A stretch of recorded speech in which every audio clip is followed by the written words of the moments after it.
మొదటి పేతురు పత్రిక 1వ అధ్యాయము 5వ వచనంలో ఈ రీతిగా వ్రాయబడి ఉన్నది.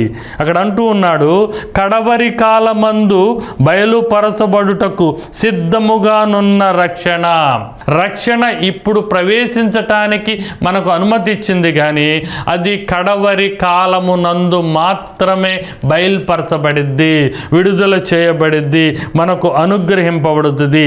అప్పటి వరకు అది సిద్ధపరచబడి ఉన్నటువంటి ఆ రక్షణ మీకు కలుగునట్లు విశ్వాసము ద్వారా దేవుని యొక్క శక్తి చేత కాపాడబడు మీ కొరకు ఆ స్వాస్థ్యము పరలోకమునందు భద్రపరచబడి ఉన్నది.